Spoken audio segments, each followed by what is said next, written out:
Ladies and gentlemen, please welcome your IAAP and Foundation leadership team here with a community conversation. Take it away, Barrett.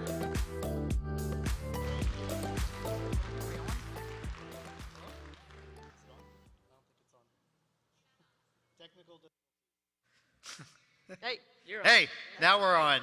Hey. Welcome everybody to our community conversation. We're so excited to have you all here today to share with you a little bit about the strategic work that we're doing in support of advancing this profession and association.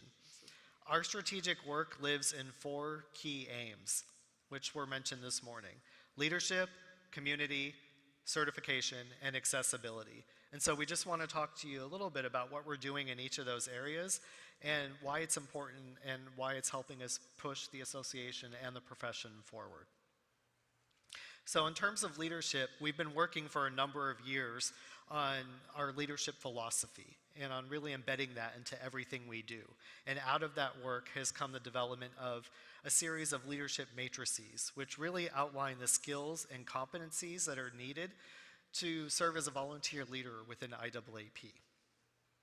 I mean, I think it's been really important for us to work hard at trying to make sure that people understand that leadership is a collective enterprise. And we spend a lot of opportunity really thinking through what the right definition is of leadership for the association, and how do we truly produce a leadership culture so that everybody has an opportunity not just to learn to lead, but to lead effectively with us, not just to change the association, but to change the profession.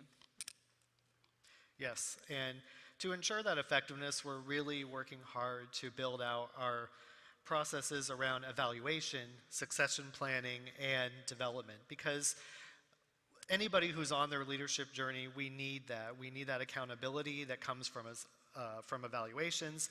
We need to know what we need to work on to get better, because everybody is constantly learning and growing as part of a leadership journey. And then we need to be paying close attention as leaders to who's coming up behind us. Who are we mentoring and securing to put in place to ensure that leadership continues into the future?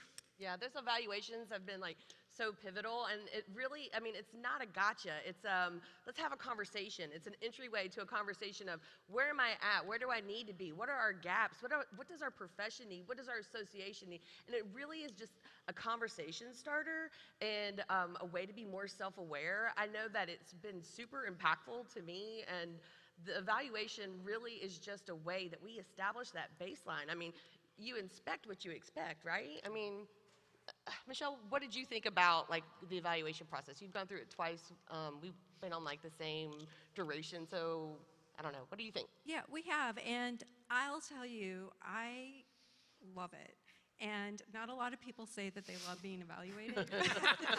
For me, it's a way of finding out what am I doing really well, what do I need to work on, and how do I work on it. And it's not just, okay, you need to work in this area. It's a conversation of how can we get you there? What kind of training do you need? How can you develop and, you know, really lean into the process? Mm-hmm. Because when we do that, we become more powerful to be stronger leaders. Uh-huh. And it's not just with a group, but it's with ourselves. Absolutely. So, if you're a leader sitting in the audience right now, you might be saying, I haven't seen an evaluation yet. We're really trying to perfect this. Well, I don't know if perfect is the right word, but we want a good package to come out to you so it makes sense. It's not confusing. And so we're working on this within the board and fine-tuning it. And so expect to see that really soon. I think we're pretty close to getting a spot where we're comfortable with it. So keep an eye out for that. We're really excited. Again, it gives us an opportunity to do gap analysis for all of us, because we're learning too.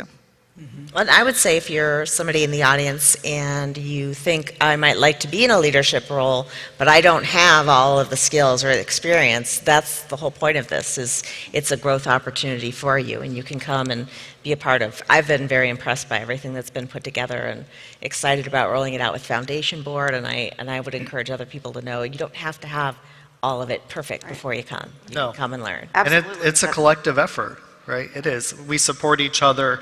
We hold each other accountable. Absolutely. And the first thing that we did to kind of roll that out was the shared leadership model, which really at the crux of that is holding leaders accountable and also setting clear expectations for what is needed to excel in leadership. Yeah, I really do think the key to all of those tools and resources, though, is the core of our leadership culture is about development. So whether you have all of the skills necessary to lead isn't the point. It's that we will help you get there. So all of the things that the board has been working on point to development, the evaluation process, the matrix, the philosophy.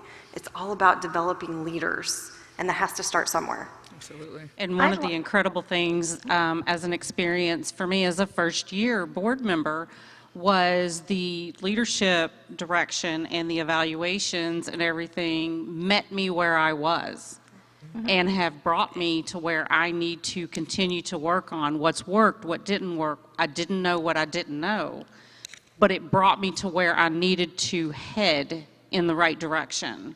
So it is an incredible, it's not an aha, it's not I got you, it is where can we help you move forward. And I think as, you know, Carissa is also a first year, have you had that experience? We haven't done our full one yet, but I know that like just being on the board and having the experience over the last year has been just life-changing. Being able to see what the leadership currently looks like, what we're hoping to where we're hoping to take it to, it's just been a fabulous experience. And I would encourage anybody out there who, for me, my first IAAP summit was 2019, so our last one. And for me to have that experience of just seeing people up on the stage and being like, I don't know exactly what's going on there, but I want to be part of that because they're doing awesome things. And to be able to sit here today and have that and be able to experience all this has been fantastic. So please think about it and just know that we're here to support, and that's part of this matrix. That's part of your evaluation, is getting you to be the best you. Absolutely. Yeah. You know, Absolutely. And to be clear, we're putting all these tools together, we're doing a lot of work, but there's responsibility from the individual and from the board. We have a responsibility to you to put this work together, excuse me, and each of us has a responsibility to take ownership for our own education. And obviously, you're all doing that because you're here at Summit, right? Yeah. Yeah. Absolutely. So same thing with your leadership journey. Take ownership. If you're interested, I can't recommend highly enough the Academy for Leadership, Foundations of Leadership, and the Aspire program. They were, I'll just take a moment if that's okay, they were absolutely transformative to me. I would not be here, I would not be where I am in my career or my life right now without those programs. I hear you. You know, I think the only thing I would add to the leadership conversation, I think it's important for everyone to know, is what we're attempting to do is move leadership from a position-centric philosophy, right? So you assume you get the position and the position makes the leader. And we know that's not true, right? So it's an opportunity to move from position-centric leadership or personality-centric leadership to understanding that leadership is a paradigm that then is transposed into a practice. And as long as we can be clear about what that expectation of that practice is, we can share that. And to me, I mean, anybody that's breathing has the potential to be leading. And when we share that and you're empowered as a leader where you are, you're leveling up the profession, which is the mission, right? So, Before we move on to another topic, I just want to talk about, okay, it's 80 years of IAAP. So,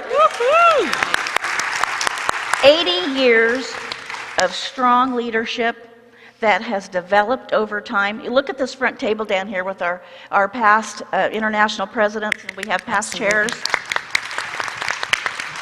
We're just continuing their work, and others of you in the audience are going to continue the work of this board. So the tools are in place to bring you on board. Don't be intimidated, because we're going to back you up and help you along the way. IAAP is in for the long game. Yeah. It is. It's always been about community. Community has always been our greatest asset. And we've really worked very hard over the past several years to nurture and build that community. We recognize the importance of having a more diverse, inclusive, equitable community and really heightening that sense of belonging for everybody. And so about 18 months ago, we started on our diversity, equity, and inclusion journey by standing up our inaugural committee. And this has been a critical learning process for us as we take steps, because this is not easy work. It's not something where you're going to have all the answers when you start. It's all about learning and being willing not only to learn collectively, but to look inside yourself and figure out, dig deep, what do you not know? What may be holding you back? I mean, I think we all saw that we had an opportunity. Like, it's one thing to want to be the premier leader in the industry and really set the tone and the temperament for where the career and the professional landscape is going. And that means getting out front of huge issues like diversity, equity, inclusion. And I will sit here and say, as a woman of color, I could not be prouder for the strides we made, the things we did. And quite frankly, I feel as though part of what we're endeavoring to do is really seek to foster inclusion in a different way. Because if there's any profession who understands what it's like to be excluded, you know, to need to be in the room, to need to be in the collective intelligence at the table. You know, so if you translate inclusion on many levels, it is such a global issue. So I could not be prouder of the work of the DEI committee and where we're moving and creating an equitable culture and association. Yep, and that commitment doesn't end. There isn't an end point for that work. So it is incredible that we have a future that DEI will be embedded in strategy forever and ever. So it will continue to evolve, and we have to continue to evolve with it, ahead of it. We have to stay in the learner space. Absolutely. I'm really proud of the work that IAAP has done and the initiative that they took, knowing the importance of DEI. I'm sure most of us are doing that in our workplace. But IAAP, they didn't miss a beat. They knew that it was important, and they started exploring, what do we need to do, and how are we going to get there? And it, like Melissa said, it's not a journey that has an end point. Right. It is just going to go on, and it's just so important for all of us to embrace DEI and tell some of my friends, and add the B on the end. Belonging. So that's important. I want to feel like I belong, and I want all of you to feel like you belong. Mm-hmm. And I think it shows an evolutionary process that both boards are doing as well, because just as our profession needs to evolve, we need to evolve too, to set strategic direction, be relevant, and help advance the profession and advance ourselves as well. Right, and I think one of the biggest initiatives that the foundation took on this year was becoming a supporting organization to IAAP. And through that partnership, we have shared vision, shared mission. We can help advance the DEI, all the initiatives that we're talking about. And I don't know how we could go into the future any other way. That's right. We need to do and support the organization and the initiatives to help you. We want to give more scholarships. We want to help bring individuals to, the aspire. We want to add individuals to certification. Mm-hmm. So I think a lot of the work that we're doing together and the grant that the foundation had given to DEI is an important part of supporting and continuing the mission of the committee. Absolutely. Yeah. And we've already made some impactful changes in this area, with a board diversity requirement and restructuring of our board to include a diversity officer who is really going to ensure that everything we're doing is conscious and intentional in this space. Beautiful. Mm-hmm. I think that actually even carries over into the accessibility lane. It's really hard to talk about diversity, equity, and inclusion and not talk about accessibility, which is why the board added that strategic lane last year. And even just when you think about access to programs. So this is the first ever summit where we have people in this room experiencing this event, and we also have people in our virtual audience experiencing the exact same education. That's incredible. Yeah. That's accessibility. And yes, there are ways to make it better. We've already heard feedback from our virtual audience, and I think there are ways we can include them even more next year. This is the first ever, and that is a remarkable testament to the work that we've done over the last few years. And I think the foundation and the organizations working together the way they are, we are going to open up so many more resources and doors that didn't exist before. Absolutely. Yeah. 100%. You know, in my role, working with the foundation board, and we've been having all of these conversations already, the idea of that inclusion, and there's an equity piece, right? We know there are a lot of folks that would love to be in this room or in the virtual audience and don't necessarily have the resources either through their organization or through their personal. And so they got expanding scholarships along with offering virtual opportunities that are more affordable that's going to continue to be a real focus for us and something we want to grow. And I'd love to mention, I got to go to the capstone in 2019. I know there's one or two people in the audience who were there with me.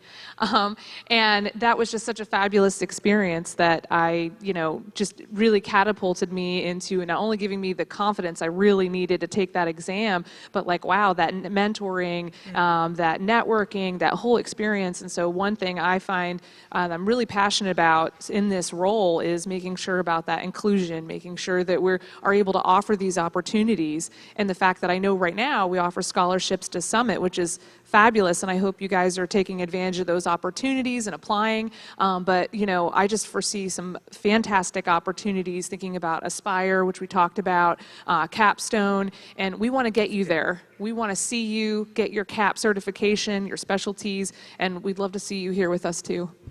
I had a fantastic opportunity when the foundation actually started awarding scholarships, and I'm proud to say that I was one of the first scholarship recipients to Grapevine.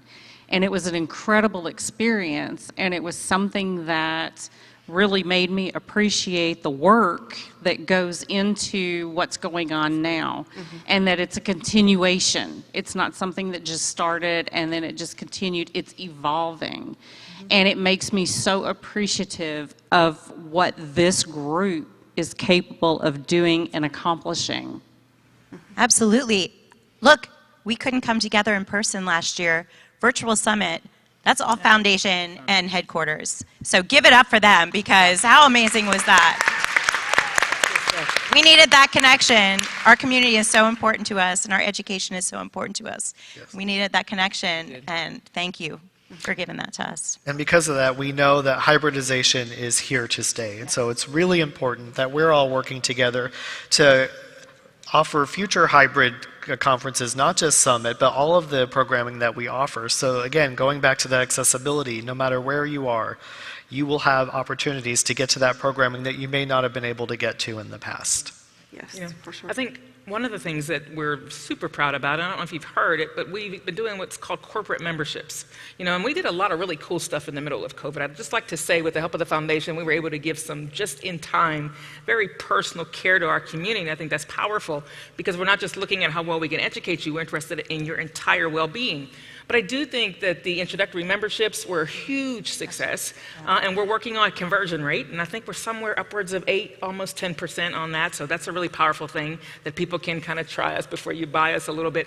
But the corporate memberships I'm super proud of, because we have 29 to count, and it allows us to touch over 500 admins through 29 corporate memberships. And it's simply the gateway into an organization, which when you think about it, the people that can't get here doesn't abdicate us of our responsibility to still support the people who can't come. So it really allows us to get into an organization and take our goods, our services, this amazing community, as well as this education, and really work to develop people in-house. So I'm super excited about the corporate membership work. Yeah.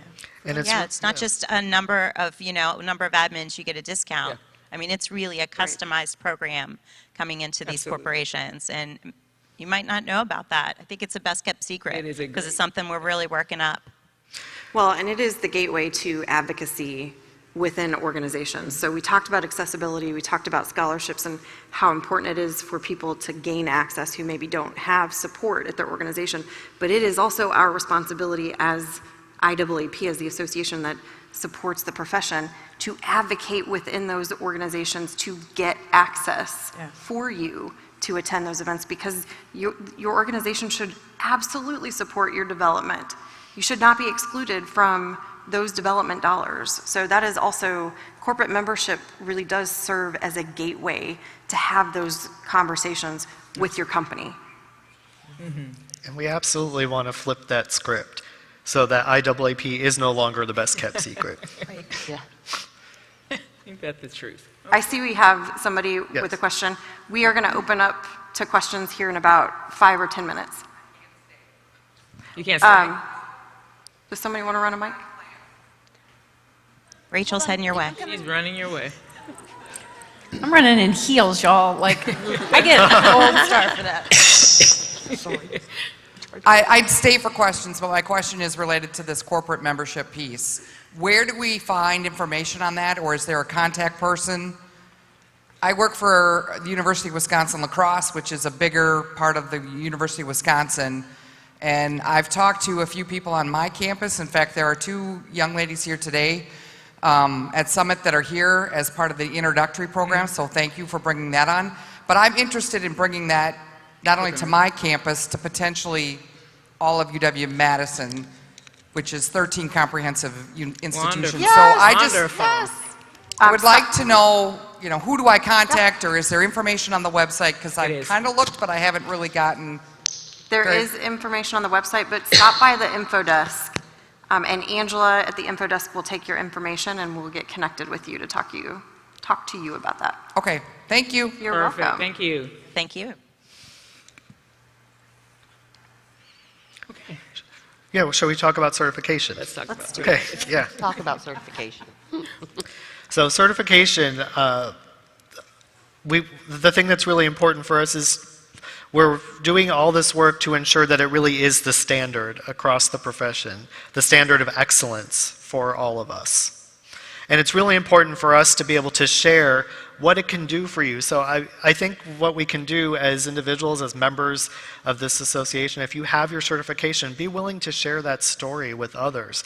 Tell people how it's impacted your career, your life. Because those testimonials are what really help others and motivate others to do the same for themselves. I'd love to actually know how many people in this room are certified. Will you stand up if you've got your cap? Woohoo! Nice. Nice. Yeah. All right, stay standing if you've had your certification for 10 or more years. Nice. How about 20 years? Look at this. Oh my. How about 30 years? 30 in the house? 30 years. Anybody at 35? Oh my goodness. Oh! 35? 40? Are you at 40? Almost at 40? Almost. You're at 40? Nice. That's awesome. That's That incredible. is awesome. How about anybody that just got their CAP at the last testing? Okay. Maybe they're all online. If you're online, we're looking for Stand you. up in the Put in chat. the chat that you just got your CAP. And good for you. It's a lot of work, right? It's a lot of work. Great lot of work. It's incredible work. I mean, you have the opportunity to absolutely extend your knowledge. And one of the things that I know this team and some other individuals, when I earned that, and then I went ahead and earned several other specialties, which are fantastic. When you are in your position, and I changed over to a new position, and I was asked what the CAP meant. What is this? And I said, that lets you know how serious I am about my career, that I am willing to go in and I'm willing to certify myself and continue my education and learning so that I can better serve you and make you successful. It's just so beautiful how everything like blends together, right? These strategic aims. Certification may be what brought you to IAAP, but the leadership and the accessibility and the community, those are the values that keep you coming back, right? And they just fold together like a beautiful braid that just brings so much strength, not only to the association, but our profession and ourselves. I mean, it's like level here, level here, level here. And it, you know, what IAAP does is pretty magical.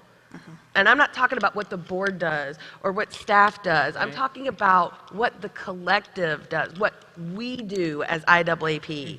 Guys, it's magical. It is. And It is. part of we talked a little bit about responsibility earlier. And part of what can make that magical is get your certification, get your education. bring it back. Make sure you're utilizing it in your workplace and in your life. Don't just take it for the sake of taking it, right? We work really hard at this stuff. Take it back and show it off. Like, show up differently. And that's the best brand ambassador we could possibly have for IAAP and the IAAP Foundation. And there are how also you show some, up. pardon me, Deirdre, but there are some employers who actually list having a CAP as a preference when you're submitting your job applications, and it can make the decision of two candidates who might be equal, but one has a CAP, and they will most likely pick the person who has a CAP. Well, and we were talking about our journeys the other day, and I didn't realize, Deirdre, your story and what getting your CAP certification did. You know, I mean, can you share a little bit of that? Can, sure. So after I got my CAP and my OM, because the OM was a test back then, and it was actually the CPS, but it was 2 days worth of testing. It was a lot of studying, a lot of testing, and I went, I think I'm ready. I think I'm going to use this as an on-ramp to get my MBA. But I didn't want to take the GRE or the GMAT because I was like, oh my goodness, I just spent so much time studying and taking these tests. I can't bear another test. So I wrote a letter to Hopkins to ask them to accept the curriculum, the body of knowledge from the CAP and the OM in place of the GRE and the GMAT, or the GMAT, and they accepted it. Right? So powerful. I mean, that just shows you the breadth of knowledge that is available to you. And we're updating it constantly to make sure it's relevant for you. So avail yourself of this if you haven't already, because that saves money, that saves time, and it just speaks to what we're offering. And we know you see the value in it too, because we track the percentage of recertification, and it ticks up, and it's increasing. So you know the value. I mean, we know the value. We know the value. You know the value. Yeah. Well, and I'll just add, some people, I've just heard, assistants say, well, I don't know if it's worth it. My employer doesn't even know what it stands for. They don't recognize it. But I will tell you, my employer did not know what it meant, but there were over 250 applicants for my job when I went in, and I was told that. And I went through a rigorous, process to get, interviewed and multiple interviews, and I finally got up to meet the CEO, and one of the first questions was, what is this? What is this CAP? And I said, and kind of like you said, this just goes to show you that I'm serious about my job. And he goes, well, not one single other candidate had that. And I got the job. So I'm not saying that it was all of it, but it really helped me. So keep that in mind, because, your resume is going to stand out. And I can almost guarantee it. It absolutely does stand out. I mean, having that designation for you, you've earned that. You've earned, and you can be absolutely proud of everything that you have done to get ready, take, pass, and learn. But you can also take that, and just remember, not only passing, we've talked about this, not just passing that exam and not just doing it, but using absolutely everything that you have learned from it. I can safely tell you that for me, I have used every piece of knowledge, it seems like, for my position. And it's all due to the fact that I was able to do this. I was able to earn this, but I'm also able to continue learning from it. It never ends. Yeah, and it's accredited. Yes. Yes. That was a huge step. Huge. Very significant. So it is something to be proud of. And as you can see, we're all really passionate about everything that we're talking about here. Leadership, community, certification, accessibility, these are not just strategic aims. We care so deeply about all of this work because we know that the impact that it can have is incredible. And that's why we're so committed to continue doing all this work.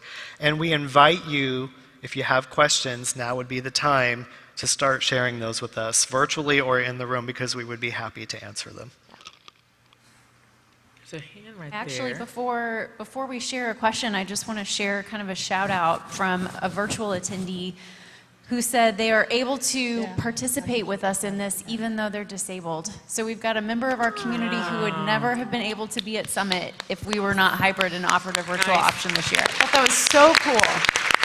Accessibility.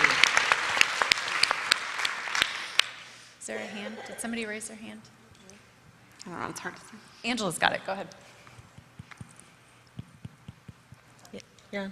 Is it, will you stand up? Yes, sorry. Is it on? What color is it? Blue. Hello, testing. Oh. I was just curious, I've heard about the PACE certification as well, and how are we in comparison to that? I, of course, love IAP, and I always, always talk about it and brag about it. Of course, I have my certification, and I always, I try to stress that more than the ASAP PACE certification, just because I'm partial to it. But how are we? I don't want to say that we're competing with them, but I always do point out that we are an accredited organization. How is that? How are we comparing with that certification? Yeah, I'll kick us off and then you guys can jump in. I love what you said about it not being a competition, because there is no development that is bad for you. So there is a component to PACE that is a developmental component. So we say there's room for both. But if you're looking at comparisons, our certification is accredited, so it is different. It is a different level of assessment. It's a different level of credibility. The standards that we have to go through in order to maintain our accreditation are very stringent. And we are actually in the middle of that process, of the re-accreditation process that has already started. PACE is not an accredited credential, and so there are different testing modalities that they use that are not allowed for an accredited program. So there are differences between the two. That it's up to you and your choice, and I know that there are a lot of people who've, from a feedback perspective, said that PACE was much easier because you don't have the same testing environment. It's kind of an open book. I have never taken it, so I don't know for sure. It's just based on feedback that we've heard, but there are a lot of people who get their PACE first. That gives them, they get through that test anxiety that kind of comes up with CAP. So they'll take their PACE first, and then they go and take their CAP, and have said that has actually been valuable for them. It kind of allowed them to dip their toe in the water, and then they could go and get their CAP certification. So there's always room for development. We are obviously really biased and think the CAP is the best thing ever. Right? Anything anyone else would add to that? I don't know that I'd add much. I think you did great. Thanks. Yeah, nice bow on that one.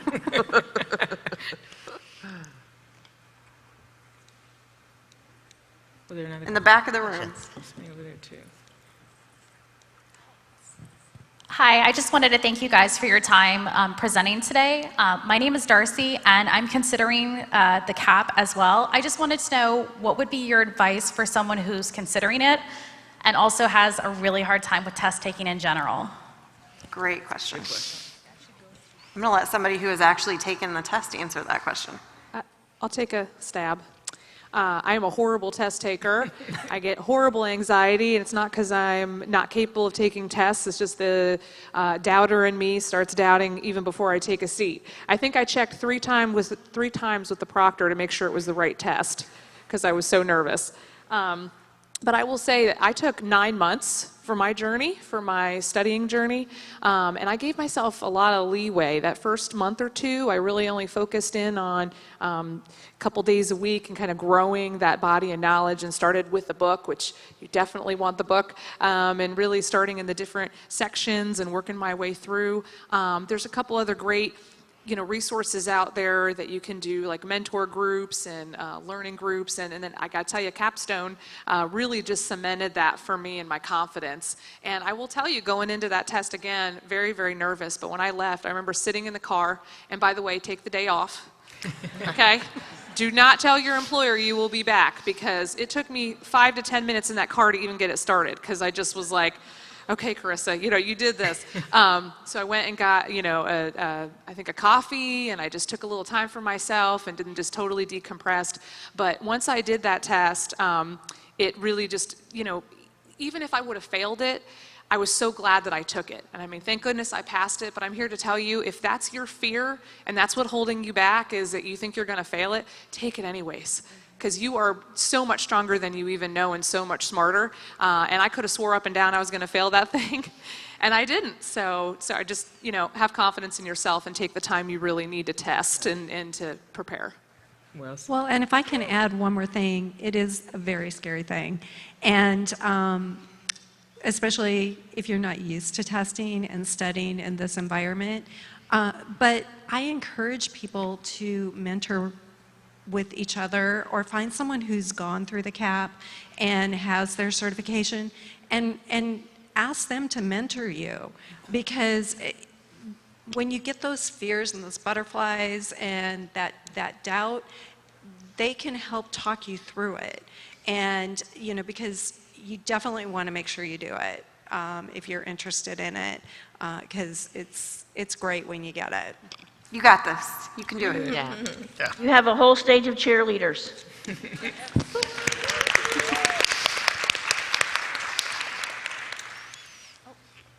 Come in, Michelle, hold on.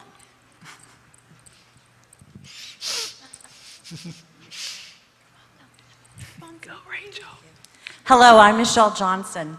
And I just do want to mention that I am going to be a member coming up on my 40th anniversary, I believe in 2023, because I joined in 1983. Wow. So I am still, thank you. But I say that because I am old school. And there are certain things that we used to always find out every year at convention back then that is now Summit. And so I have 3 questions to ask, and I'm sure I'm not the only person in the room who would like to know some of these things, but I would love to know what our membership numbers are. Now, I realize you may not be able to rattle one off right this moment, but I'm sure just can. really curious. Okay. You know I can, Michelle. I got you. Thank you. We are right around 7,000 members, including our introductory members. Yeah. Great. Well, I realize that. I mean, we're growing, and that's great. And so thank you very much for that. Considering the pandemic, too, like that Absolutely. is phenomenal. And we've had a lot of our members also retire. Yes. So whether they join us as a different membership level or not, it's still good to know that we're at that number, so thank you. I'd also like to know about our financial picture since we sold the building and how that's going, and with Rio Rancho, so that's my next one. Great question. So obviously we are in better cash position because of the sale of the building. That was a critical component to our sustainability plan during COVID. So we were very, very fortunate to make that happen when we made that happen. And things are looking really good. We keep talking about this post-pandemic, which obviously we're still in the pandemic to a certain extent, but it's going to be a slow process. You can see, for those of you who are longtime attendees or have been to Summit before, we have a little bit smaller crowd in person this year than we normally do. We expected and anticipated that that would happen. And I think it's going to be a continual, gradual process. So we are just managing that flow as best as we can, because it's hard to predict how many people are going to show up at our events as we roll out of the pandemic. So we're in a great position right now. You may have seen we're starting to grow our headquarters team back. And we're doing that with great intentionality around, we have a lot of work to do and not a lot of hands to do it, but we also don't want to get ahead of the pace of our programs coming back online. Thank you, because that was my last question to ask you specifically, is like how many staff we have, how many more are we going to be hiring? And I know that we have to be very wise in those decisions that are made, so I appreciate that. But I would also just like to say that it was sad to see some of our staff members leave us at the time that they did. And I realize why that had to happen, because it happened in a lot of our companies that we had reduction in forces, and I appreciate that. So thank you very much for answering these questions. Thank you. Thank you. Thank you. Good question. We've got time for one more question. Oh, I'm sorry. Yes. Oh. Miss Karen, of course. Hold on, let me work this off. Will you stand up so we can let other people talk now? Hey, y'all. Thank you for your service. Hey. Good to see your smiling faces. I just had one question I wanted to ask. We know that we're struggling with engagement our membership is going up, and that is a wonderful thing. But I just wondered if one of you might take my question to address your ideas and how we can combat keeping our members engaged. You know, we get them in the door, but we want to keep them. We want to keep them enthusiastic and coming to Summit and participating and eventually sitting up where you are. So if you would address that, I'd appreciate it. Thank you. That's a great question. It's a loaded question, but I'll take the, unless we want to have a slumber party, that is not the question to ask me. But I will say it's not a new priority for us. So we've been working in the space of engagement for a while. As a matter of fact, we recognized we had a huge issue just with leadership engagement, because you're having these events and people aren't attending, and that can be in so many ways kind of, demoralizing, right? So not only have we started really looking at, we took a good swatch at trying to really assess what engagement meant to our people. What were the categories of engagement? How do we graduate people from one level of engagement to another? And quite frankly, our leadership engagement is still a priority for us, which is why we've taken an opportunity to kind of unpack the onboarding. So it's a totally cohesive, but not an event. It's a long-term experience that lasts couple months now. And so for us, it's really about value, prioritizing value, because the more value we offer to more people, that's where engagement lives. So part of it is in the value bucket, but the other part is in helping people become truly self-aware. Because sometimes we look for people to give us this idea of significance and meaning, right, when it's sitting in here. So we've gotten really, what I would say, maybe intentional about helping people unpack. Like, so how do we really help people see what's on the inside of them, which I think is a lot of the work that we have to do to drive engagement. It's not all external things. It's a lot of internal work. So not only are we working on categories of engagement, assessing engagement through some level of analysis, we're looking at engagement of our leaders, we're really truncating and trying to figure out a better way to keep engagement, maybe what I'll say is expanded or extended across the life of the membership. But I also think it's fair for us to say, as leaders, we realize this is our primary responsibility, like to take the temperature of the house, right? And always be sure that we can maintain an environment that people feel like is possible and plausible for me to grow and sustain my development here. So I would say I think that the board is doing great work on this. It is by no accident that it is still our intention, and we're 3 years into that. COVID moved us a little back in our how do we implement some of this, but that's a priority for us, and we're going to work on engagement. So introductory membership, a lot of pieces. Corporate membership, working to help really engage our community in a way that gives them a real sense that we are here because of you. I think our structure is also a really key component to engagement that we're just now starting to kind of see the fruits of some of that work that has happened with the shared leadership model, and really tapping into some of the great impacts of COVID, which is accessibility. The virtualization of our local community has been phenomenal during COVID. So we're really trying to work on how we capitalize on that piece and create better connections at that local level. And our volunteer leaders have done an incredible job of pivoting with us as we move through this process. And now I think they're so ready and anxious to really get back to offering all kinds of connecting events. And that's really where the engagement magic happens, is at that local level. And the only other thing I would add is we realize we have a lot of work to do in recognition, right? And not just stage level, it's how do we recognize the value of our leaders consistently through the life of the service. And I think that for us, we realize, I grew up in the environment where when you did good, you just got the, mom said, well, that's great, you did good. There wasn't anything extra you got for that. But I do think there's a real value in making sure people understand the value of their service to you and recognizing that value, whether it's in word or deed or service or whatever that is. So I know we have a lot of work to do in recognizing our leaders, and it's my hope that we will, in ways that are both material, but also in the ways that I think are probably the most magnanimous, which is how we really support you and leverage you up. So it's my hope. She asked the money question, didn't she? She has a money question, yeah. We can talk all day about that one. But I'd like to chime in. Karen is a wonderful ambassador for the association, for the foundation. We can't do this without you. You are our best ambassadors. Go out and talk about Summit. What kind of experience did you have here? Bring somebody along with you. Those that are getting certified, tell somebody else, this is great. I encourage you to be, to get certified. So we're working hard for you, but man, we appreciate everything that you can do to build engagement with your peers. It's good, Sharon. Yeah, I will just offer that engagement is really a keystone of all 4 of these pillars of our strategic plan. And every bit, and tell me if you all agree, every bit of work that we do in the strategic space is centered on engagement. Yeah, you think about community. We don't have community without engagement. Accessibility, that's everything, right? Even leadership, and Veronica spoke to that. And certification, I mean, these are things that are important to you. How do we pull those out and keep them evolving to keep you engaged and to engage more and more people all the time to build our community? Good question. Great question. Thank you all for being engaged members. Thank you. Thank you.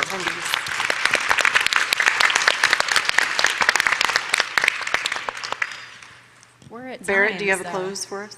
Oh, yeah, thank you everyone again for being here. I hope you enjoyed your first day of Summit. I mean, hasn't it just been great, right? Yeah, Awesome. thank you very much. Thank you so much. So go out and have some fun. All right. Thank you. Thank you, everybody. Yes, sir.